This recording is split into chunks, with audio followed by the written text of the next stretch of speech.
Hello everyone, it's me again, Alan, back with another review for Flames of War, this time of the Great War, French Char Saint-Chamond battle tanks, or as they were known back then, land ships.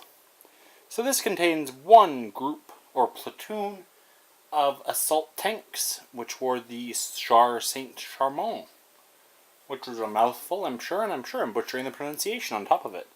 These were basically a dead end when it came to tank design. They were kind of an assault gun. They had a big cannon at the front, but they got bogged down easily. They were underpowered. They caused their crewmen to throw up because of the fumes in the cabin.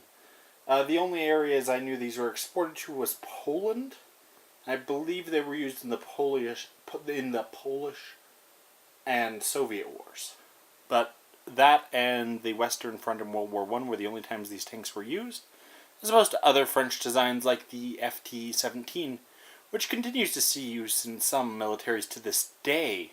I know you may not believe me on that, but the last one to be captured in battle was in 2014. It's recent enough for me to say to this day. And of course the Mark V, which saw use during World War II on the German side in the defense of Berlin. So you do see a lot of World War I tanks really go beyond their service life and kind of get more into World War II than this tank. So, as I said, two tanks inside. Let's look into the box.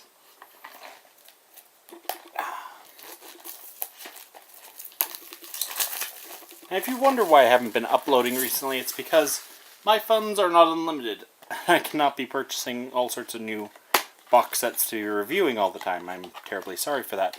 I'm going to throw in a book review, and maybe I'll throw in a few different kinds of reviews back and forth, just to kind of, keep an upload schedule of some kind. Okay, this is... There we go.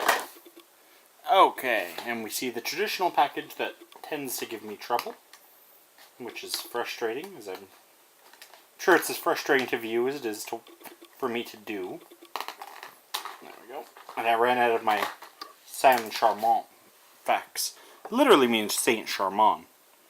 It doesn't actually have anything to do with with a saint. It's just where it was built. It was known as Saint-Chamond.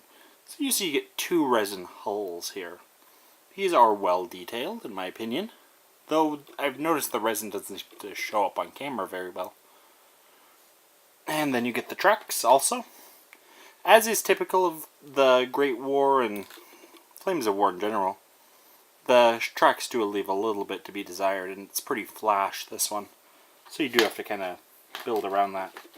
You get the tiny little cannon, and you also get a ton of machine guns, because these, I believe, have 4 machine guns on each tank.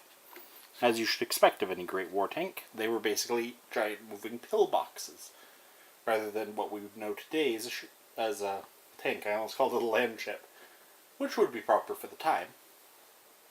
Anyway, folks, that's just my little quick tidbit Great War Flames of War review. I know these guys aren't too popular right now, but I knew they just announced the new Osprey book, so I figured I'd buy this to kind of finish off my early war French force in preparation for that second one.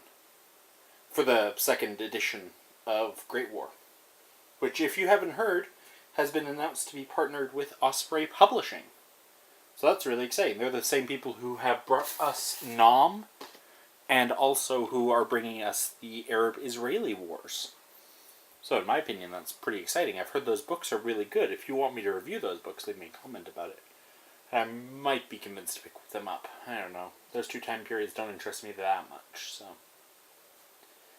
Anyway, folks, you know what to do. Like it if you liked it. Dislike it if you disliked it. Leave a comment if you want to stroke my ego. And I will see you guys on the next video. Bye-bye.